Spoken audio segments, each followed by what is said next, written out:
अपनी गाड़ी से जा रहे थे, उस समय आप मिनिस्टर थे, तो किसी ने गाड़ी रोक ली तो आपने बदतमीजी की और आपने बदसलूक किया अधिकारियों के साथ, पुलिस मैं अधिकारियों अर्ज करता हूँ वाक़या ग़ालिबन ये दिसंबर का आखिरी दिन था और नए साल की शुरुआत थी। किस साल की बात हो रही है? मुझे एग्जैक्टली साल याद नहीं। तन्हाई की इतनी रातें गुजारी हैं 5 बरस एक कोठरी में कि याददाश्त पे बहुत असर पड़ा है।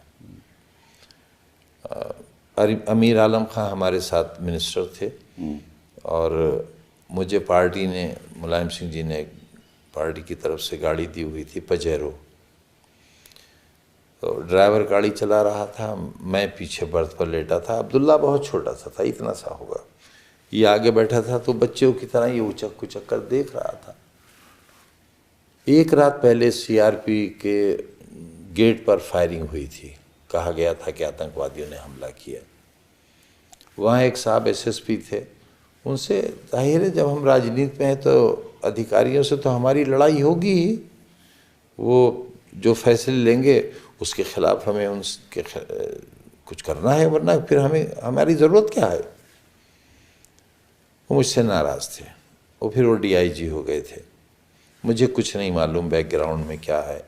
पजेरो अपनी रफ्तार से चली जा रही है, मुजफ्फरनगर जाना था, मुझे 10-11 बजे तक पहुंचकर वलीमे में शरीक होना था कि एकदम अब्दुल्ला ने मुझे उठाया कि बब्बा बब्बा उठिए, देखिए देखिए बड़ी बड़ी पुलिस है, बड़ी पुलिस है।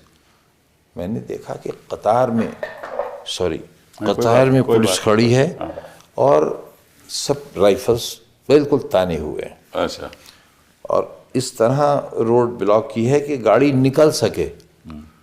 यानी आपको अगर लगाना है ब्लॉक करने के लिए तो आप पूरी सड़क रोकेंगे, लेकिन इस तरह लगाया कि गाड़ी निकल सके। उनका ख्याल ये था कि मैं मिजाजन थोड़ा सख्त आदमी हूँ इन मामलात में, तो मैं रुकूंगा नहीं। अच्छा। और जब रुकूंगा नहीं तो उनके पास जवाज़ होगा फायर ओपन करने का। मैंने गाड़ी रोक ली, शीशा उतारा। एक समखान करके ही इंस्पेक्टर थे, उसके छजलैट थाना मुरादाबाद ज़िला, नंगा रिवाल्वर हाथ में खुला हुआ उनके, मेरे सीने पर उन्होंने तान कर कहा कि गाड़ी से उतरिए। अच्छा। तो मैंने कहा भाई कसूर तो बताइए। तो उन्होंने कहा रेडियोग्राम है ये, और ये रेडियोग्राम ये था कि काले रंग की डार्क ग्रीन कलर की गाड़ी थी, कि काले रंग की गाड़ी आ रही है रामपुर की तरफ से, जिसमें आतंकवादी भी हो सकते हैं। वैसे वैसे यानी मुझे मारने के लिए क्या जस्टिफिकेशन था। लिहाजा मैं उतरा और मैंने ड्राइवर से कहा कि बच्चे को लेकर खेतों में दूर चले जाओ, ताकि अगर फायरिंग हो तो बच्चा बच जाए।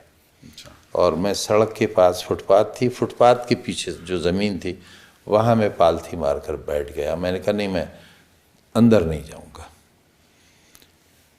ज़ोहर की नमाज से लोग बाहर निकल रहे थे, उन्होंने जिसने भी देखा, अरे आज़म भाई अस्सलाम वालेकुम, आप कैसे? मैंने कहा भाई रोक लिया है। वो लोग जमा होने लगे और काफ़ी लोग हो गए, सारे एमएलएज मुरादाबाद के आ गए, फिर डीएमएसपी दोनों आए। अच्छा।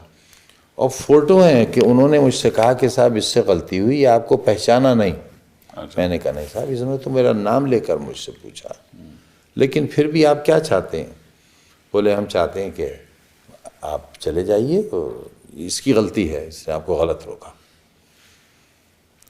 वो मैंने सबसे कहा कि भाई मामला ख़त्म हो गया, आप जाइए, मैंने आपको बुलाया भी नहीं था। सारे लोग चले गए और मैं इस ख्याल से कि शाम हो गई है, वलीमा ख़त्म हो गया होगा, मैंने कहा चलो यार दिल्ली चल रहे हैं, एक दिन आराम करेंगे और फिर रामपुर आएंगे। यूपी भवन गया, वो कमरे में जैसे ही टीवी ऑन किया, पट्टी चल रही थी आज़म खां पर, फला फला धाराओं में मुकदमा दर्ज हो गया। उसमें साहब सज़ा हो गई मुझे, मेरी मेंबरशिप चली गई। हाँ, मुझे मालूम है। और देखिए मेरी मेंबरशिप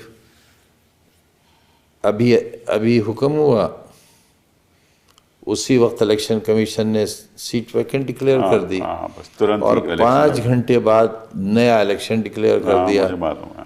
मगर साहब ऐसा भी हुआ है इसी देश में, कभी होता ही नहीं, लेकिन ऐसा भी हुआ है कि बड़ा नाम है, अब मैं नाम नहीं लूँगा, एक गलती से मैंने ले दिया था कि जब उनके खिलाफ ये फैसला हुआ तो वो डिस्ट्रिक्ट कोर्ट गए, वहाँ खारिज हुआ, हाई कोर्ट गए, वहाँ खारिज हुआ, सुप्रीम कोर्ट से रिलीफ मिलने तक ना तो एक्शन। आप आजम खां हो ना? हाँ साहब, तो आपकी हैसियत है, आप आजम देखिए खां हो। मेरा हक, आपकी वजह से उत्तर प्रदेश का चुनाव के नतीजे भी बदल सकते हैं। आपकी इतनी अहमियत तो है ना समाज में, आप मालूम, सबको मालूम है कि आप मुस्लिम कम्युनिटी मुर्गी बकरी चोर, नहीं, किताब चोर, नहीं, किताब कौन चोर, मानता है? फर्नीचर आपने गाय की जो घंटी होती है गले की, वो भी कहते हैं आपने चुराई।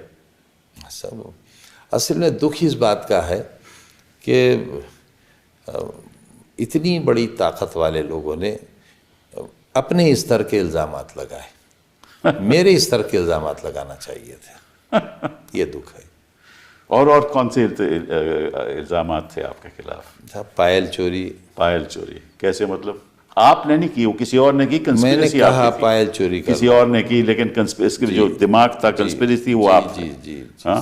और वो एक पायल चोरी हो गई और एक बकरी चोरी। जी, बकरी चोरी, भैंस चोरी, भैंस चोरी, फर्नीचर चोरी। फर्नीचर चोरी कहाँ रखते थे आप फर्नीचर? साहब ये फर्नीचर जो चोरी का है वो यूनिवर्सिटी का फर्नीचर है। अच्छा।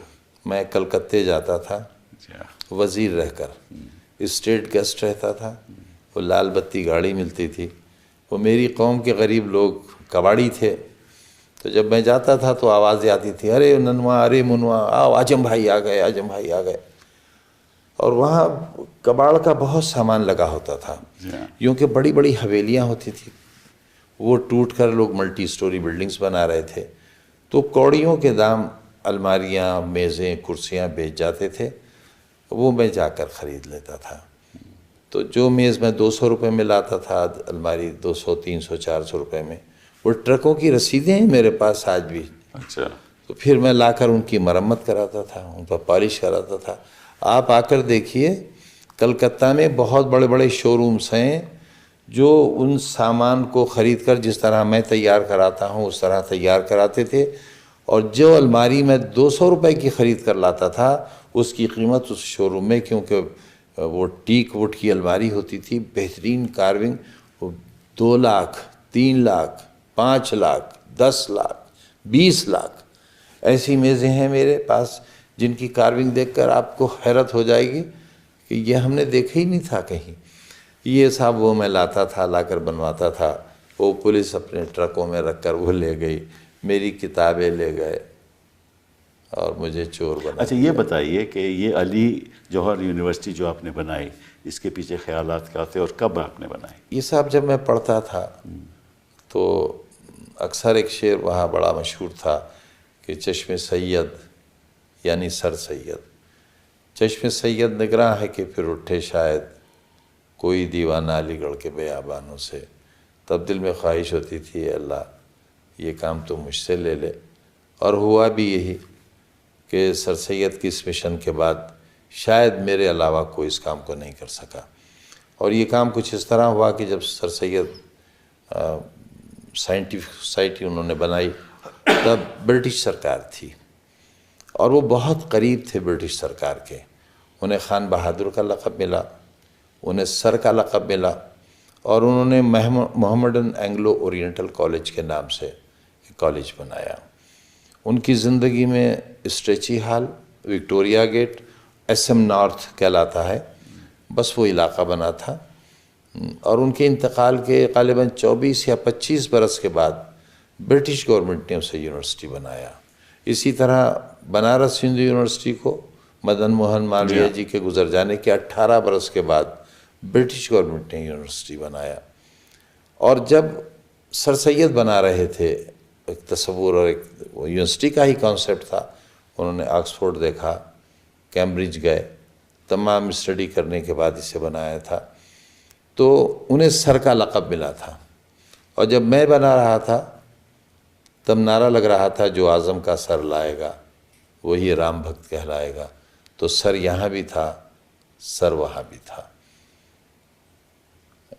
तो आप बच्चों को फ्री एजुकेशन देते हैं? नहीं साहब, बहुत नॉमिनल फ़ीस लेते हैं। हमारे स्कूल CBSE बोर्ड के स्कूल थे और एक नवाबीन की इमारत थी जो बिल्कुल खंडहर हो गई थी, बहुत पैसा चंदा करके मैंने उसको बनाया था, वो भी गवर्नमेंट ने वापस ले ली। 99 ईयर्स लीज पर थी ये 2 इमारतें, और बहुत तो लीज सस्ता। कैंसिल हो गई, वो स्टे भी हो लीज गया। कैंसिल हो गई और हमारा जितना सामान था वो भी नहीं दिया। फर्नीचर, कंप्यूटर्स, मेज़, कुर्सी, पंखे, कुछ नहीं दिया, सब हमारा जब्त कर लिया गया, आज तक नहीं मिला। बार बार हम लिखते हैं, नहीं मिला। मेडिकल कॉलेज से हमारा बहुत सामान चोरी हुआ। जब कोविड सेंटर बनाया गया तो ये लिखकर नहीं दिया गया कि हमने किस किस चीज़ का कब्ज़ा लिया और हम क्या सामान यहाँ दे रहे हैं, वरना तरीक़ा यह है कि यूनिवर्सिटी रजिस्ट्रार या वाइस चांसलर को एक जवाबी ख़त एक हमारा कि भाई हम इतना एरिया ले रहे हैं और इसमें ये सामान है, ये हमारे कब्ज़े में है और हमारा ये सामान है जो हम वापस लेंगे। कोई लिखत पढ़त नहीं हुई और बहुत कुछ लूट गया हमारा। कोई इन्वेंट्री भी नहीं हुई, कुछ नहीं हुई। मैंने अक्सर देखा है कि आपके मुकदमों में जो स्पेशल कोर्ट है, ये जो ट्रायल कोर्ट हैं, वो बेल तो आपको मिलती नहीं, कभी भी नहीं मिली शुरुआत में। हाई कोर्ट जाना पड़ता है, फिर हाई कोर्ट जाओ तो वहाँ भी कई महीने लग जाते हैं। बाज़े दिन तो ऐसा हुआ है कि हमारी बेल पर बहस चल रही है और दौरान बहस ही ट्रांसफ़र का आदेश आ गया। दूसरे जज साहब आ गए, बहस जारी है, उनका भी आदेश आ गया, तो तीसरे जज साहब ने सुनी एक ही दिन में। तो हमारे साथ तो कुछ ऐसा हुआ है जो शायद मुग़लों के ज़माने में भी नहीं हुआ। अंग्रेज़ों ने किए जुल्म, शायद उससे कुछ मिलते जुलते या उससे बढ़कर हमने भी किए, लेकिन क़ैद में उन्होंने इतनी तकलीफ़ें नहीं दी होंगी जितनी तकलीफ़ें हमें दी, और नाजियों की जेल में भी शायद वो। अब मुझे समझ नहीं आया कि आप देखिए, चलिए ये जो इल्ज़ामात आपके ऊपर लगे हुए हैं, ये कोई रिश्वत का नहीं है, कुछ को मर्डर नहीं है, इसमें 120B है, इसमें कोई आप मैंने आज तक कोई जानवर हलाल नहीं किया, बकरा भी हलाल नहीं किया, मुझसे होता ही नहीं, मुर्ग हलाल नहीं किया, खा तो लेता हूँ। तो कहने का मतलब यह है कि अगर यही स्थिति है तो आपको किस किस्म की जेल में रखा गया? साहब मुझे जेल में तो रखा ही नहीं, मुझे तो फांसी घर में रखा था। अच्छा, जहाँ फांसी दी जाती थी अंग्रेज़ों के ज़माने में। ये ख़ास मोहब्बत आपसे साथ क्योंकि ऐसी जगह आपको रखे, कोई बात तो होगी ना? आप क्योंकि एक बड़े मुस्लिम लीडर हैं, इसलिए आपको ख़त्म। मेरे दामन पर कोई दाग नहीं है, यही मेरा गुनाह है। मैंने इस पैसे से यूनिवर्सिटी क्यों बनाई, स्कूल क्यों बनाए? इस पैसे से मैंने अमेरिका में, लंदन में, ऑस्ट्रेलिया में जायदाद क्यों नहीं ली, महल क्यों नहीं बनाए, मैं वहाँ क्यों नहीं चला गया? मैं पंक्चर जोड़ने वाले और बीड़ी बनाने वालों को, रिक्शा चलाने वालों को, उनके बच्चों के हाथों में कलम देकर साइंटिस्ट और डॉक्टर इंजीनियर बनाना चाहता हूँ। इससे बड़ा गुनाह मेरा और क्या हो सकता है? जहाँ बेटी पढ़ाओ बेटी बचाओ का नारा दिया गया हो और बेटियों का स्कूल खाली करा लिया जाए, तो जाहिर है मेरा गुनाह तो है। मैं प्राइमरी स्कूल, सरकारी स्कूल की फ़ीस लेकर CBSE बोर्ड की डिग्री और सर्टिफिकेट देता था। मेरे स्कूलों का रिज़ल्ट सेंट मैरी और मोदी और दूसरे स्कूलों से बेहतर होता था। टॉपर्स मेरे यहाँ के ये ठेला चलाने वाले, रेहड़ी लगाने वाले, फल बेचने वाले के बच्चे और बच्चियों के होते थे। तो ये काम, इसीलिए तो हर चुनाव आप जीतते थे। काम तो मेरा गलत था। ये तो आपको फांसी घर रखा गया, किस हालात में रखा गया ये बताइए? 24 कोठरियाँ थी, उनमें सामान भरा था, सांप, बिच्छू, बिच्छखपड़े, और सारी रात लाठी लिए बैठे रहते थे, घर कमरे में न घुसाए। छोटी सी कोठरी थी पहले तो, उस कोठरी में हम 2 थे, मैं और अब्दुल्ला थे 23 महीने तक, और फिर जब ये ज़मानत पर आ गए तो इन्हें हरदोई जेल भेज दिया, मैं यहाँ दोबारा आ गया। तो बहुत छोटी सी थी, कोई खिड़की नहीं, कोई वेंटिलेशन नहीं, और बिल्कुल अकेला रहता था। किसी कैदी को, किसी अधिकारी को आने की इजाज़त नहीं थी। डॉक्टर बहुत अच्छे थे, शायद ही उत्तर प्रदेश में कोई इतना नेक डॉक्टर हो, लेकिन हम एक हफ्ते वायरल बुखार में तड़पते रहते थे, लेकिन कोई दवा देने वाला नहीं होता था। तो अपने ही पास जो स्टॉक में दवाएं घर से कभी आती थी तो उन्हें लेकर ठीक हो जाते थे। और अब तो इतनी कमज़ोरी हो गई थी, 5 बरस तख्त पर लेटे लेटे बैठे बैठे, क्योंकि टहलने की भी कोई जगह नहीं थी वहाँ, और वो इतना ऊंची नीची ईंटें थीं कि ठोकर खाकर गिर जाएं तो हड्डी टूट जाए। मेरी बीवी गिर ही गई थी जेल में, तो उनकी हंसली टूट गई थी, बहुत दिन तक उनका इलाज हुआ जेल में। उनको क्यों जेल में रखा गया, भेजा सब गया? वो भी तो शराब की दुकान लूटी थी ना उन्होंने। उन्होंने भी शराब की दुकान? जी, और ये सब चोरियों में वो भी थी मेरे साथ। उनका भी मतलब 120 भी? जी सब जी। मतलब कि एक परिवार के ऊपर एक ऐसा हमला किया। मरी माँ पर मुकदमे हैं, कहाँ से लाऊं उन्हें? बड़ी बहन पर जो मेरी माँ से के बराबर होंगी, कई किताबों की राइटर हैं, प्रिंसिपल हेडमिस्ट्रेस से रिटायर हुई, उनको तो उनके घर के दरवाजे, शरीफ लोगों में आज भी दरवाजे खुले रहते हैं, तो पुलिस घुसी और उन्हें घसीट कर जीप में डाल कर ले गई। पूरा मोहल्ला फिर थाने गया और उन्हें छुड़ा कर लाया। मेरे बड़े भाई जो सुपरिटेंडिंग इंजीनियर से रिटायर हुए, उन पर भी मुकदमा कायम हुआ, उनके बेटे पर हुआ, मेरे दोस्तों पर, साथियों पर, मेरे हमदर्दों पर हुए। और आज भी मेरा साथी जो जिस चेयरपर्सन के ज़माने में ये मशीन का वाक़या हुआ, उनके शौहर भी चेयरमैन रहे थे, वो आज भी जेल में हैं, अभी तक ज़मानत नहीं हुई उनकी। एक और भी मुकदमा है कि आपने वैक्यूअल लैंड का कब्जा कर लिया। सर मैं क्यों कर लूँगा, मैं क्यों कर लूँगा? दूसरे, मैं तो ऐसी हैसियत में था कि अगर मैं जायज़ तौर पर करना चाहता तो जायज़ ही करता, और जो भी किया होगा जायज़ किया होगा, मैं क्यों करूँगा? और वो सारी ज़मीन वहाँ मौजूद है। हाँ मुझे मालूम, पूरी ज़मीन मौजूद है, बस ख़ता इतनी है कि उस ज़मीन के पीछे हमारी ज़मीन है। अगर मुझे मालूम होता कि ये ज़मीन का विवाद होगा तो शायद मैं वहाँ यूनिवर्सिटी बनाता ही नहीं। और ये गलती भी इसलिए हुई कि एक डीएम थे हमारे यहाँ, मेरी कबीले के थे, मेरी मज़हब के थे, उनकी जान ख़तरे में थी,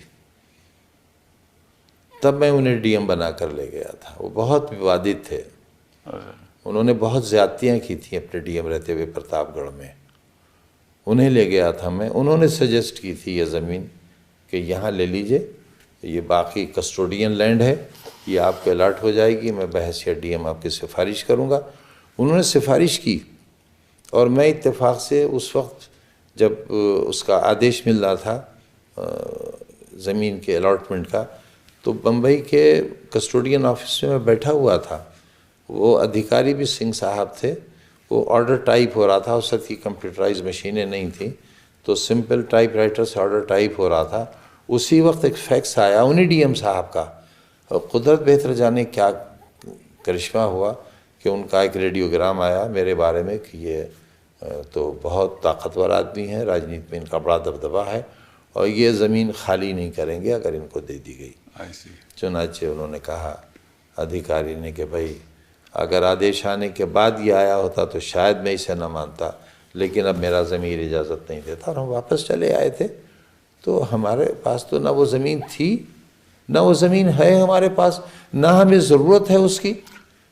तो इसके पीछे ऑब्वियसली जो सोच है वो केवल राजनीति की है कि आप जैसे विपक्ष के नेता को किसी तरीके से ख़त्म करना, उसके राजनीतिक जो फ्यूचर है उसको ख़त्म करना। कैसे? और अपने बेटे के फ्यूचर आप मेरे साथ चलिए, हाईवे पर चलिए, मैं कल का ही बता रहा हूँ। मैं तो इलाज के लिए आता हूँ बार बार दिल्ली। कल मैं एक गाड़ी बदलने के लिए गाड़ी से उतरा, तो दोनों तरफ गाड़ियाँ रुक गईं, और अपनी गाड़ियों से उतर कर लोग आ गए, कोई हाथ मिलाने, कोई नमस्ते करने, कोई हाथ मिलाने, कोई सेल्फी लेने। आने वाले वर्षों में भी लोग आपका हाथ मिलाएंगे, इस हैसियत को तो सेल्फी लेंगे, आपको ये ख़त्म नहीं कर सकते। आप हिम्मत रखिए, और ये बात जनता तक पहुंचनी चाहिए कि किस तरीके से हमारी कानून की अवस्था है, किस तरीके से जो एक ही रक्षक है वो है अदालत। अगर हम सब फिल्मों में देखते थे और देखते हैं कि अदालतें बचाती हैं, जब अगर अदालत आम आदमी की हिफाजत नहीं करेगी तो इसका बड़ा भारी नुकसान हो सकता है, लोकतंत्र के लिए ही नहीं, लेकिन कुछ ऐसे लोगों के लिए जो हिंदुस्तान के लिए कुछ करना चाहते हैं। ऑडियो वीडियो एविडेंस के बाद फांसी हो जाती है और फांसी लगने वाला मुल्जिम बरी हो जाता है अगर कोई एविडेंस सामने आ जाए। मेरे बच्चे के बर्थ की एग्जैक्ट डेट का वीडियो मिल गया। हाँ, मुझे मालूम है। उसकी फॉरेंसिक जांच हो गई, सारे बयानात हो गए। अब्दुल्ला गोद में है, बड़ा बेटा बराबर खड़ा है, मेरी बहन, सास और सारे सालियाँ वगैरह खड़ी हैं। अब्दुल्ला रोया तो माँ कह रही हैं, और ये सुनी गई आवाज़ कि देखो अब्दुल्ला रोया। तो क्योंकि जब पेट में था माँ के, तो मेरी बीवी ने दुआ की थी अल्लाह से कि अल्लाह अगर मेरे बेटा हुआ तो मैं उसका नाम अब्दुल्ला रखूँगी। तो उसका तो पेट में ही नाम अब्दुल्ला था। मैंने अदालत में कहा, जज साहब ने कहा सरकारी वकील से, अरे भाई अब क्या रह गया? तो हम समझे कि हम शायद साबित करने में कामयाब हो गए कि पर इसमें तो फोर्जरी का केस बन ही नहीं सकता, क्योंकि जो डॉक्यूमेंट बर्थ सर्टिफिकेट है वो आपने थोड़ी ना बनाया है। नहीं साहब, हमसे क्या हाँ, मतलब? पासपोर्ट आपने थोड़ी ना बनाया, तो क्या फोर्जरी से क्या मतलब है? बट हमसे क्या एनीवे, मतलब? ये एक दौर होता है आदमी की ज़िंदगी में जहाँ ऐसे मुश्किलें सामने आती हैं। लेकिन ऊपर की अदालतों से हमें बहुत राहत मिली, आपके ज़रिए मिली।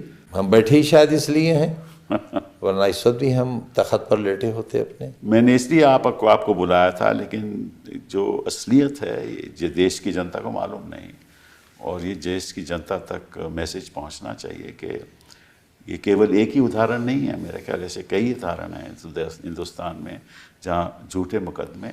पता नहीं लोग मेरे बारे में क्या सोचते होंगे, मैं कितना बड़ा आदमी हूँ। हाँ। मैं गली में रहता हूँ, और जिस वक्त IT रेड हुआ है, दीवारें कूद कर आए हैं, उस वक्त भी 2-2 फीट पानी था घर में, बरसात का मौसम था। मेरे पास जनरेटर आज भी नहीं है। वो लोग कहते थे अरे इतना बड़ा नाम, वो दिखावे के लिए AC लगे थे, उनका AC चलाओ। मैंने कहा साहब आप चला दो। पानी नहीं था, बाल्टियां भर भर कर लाते थे, पैरामिलिट्री के लोग थे, उनके साथ फीमेल पुलिस भी थी। बड़ी बड़ी मशीन लेकर आए थे, जांचें करेंगे। नोट गिनने के लिए 8-10 मशीनें आई थी। सुनार लखनऊ से आया था मशीन लेकर, 11,500 मेरे पास, ना 3,500 मेरे पास। 11 अब्दुल्ला सबसे रईस निकले, 11,000 कुछ उसके पास। और मेरे बड़े बेटे की टेबल पे 500-600 रुपये थे, और बीवी के पास 100 ग्राम सोना था, क्योंकि सब कुछ ख़त्म हो चुका था हालात के तहत। तो वो अधिकारी इतने शर्मिंदा थे कि जब वो सर्टिफिकेट दे रहे थे तो मैंने कहा कि आप पर कोई इल्ज़ाम ना आ जाए, आप थोड़े दीवारें तोड़कर और देख लीजिए और फर्श तोड़ लीजिए, आप पूरा घर गिरा दीजिए, मैं आपको लिख कर देता हूँ कि ना मैं कोई मुआवजा मांगूंगा, ना मैं आपसे शिकायत करूँगा, लेकिन आप मुझे इतने अच्छे लग रहे हो, मेरी वजह से आप पर कोई आँच ना आए, आप इस घर को बुलडोज़र मंगा कर गिरा दो। तो उनका बुलडोज़र तो यहाँ आ ही नहीं सकता, हमारी तो कार नहीं आ सकी, और हम जानते हैं क्या हो रहा है आपके साथ। चलिए आजम खान साहब, बहुत बहुत धन्यवाद आपका, आप यहाँ आए और अपनी जो दर्दनाक कहानी है दर्शकों के सामने रखी, और देश की जनता को ये पता लगना चाहिए कि कानून की व्यवस्था क्या है। आज के दिन बहुत ख़तरनाक दौर से हिंदुस्तान आगे बढ़ रहा है। बहुत बहुत धन्यवाद।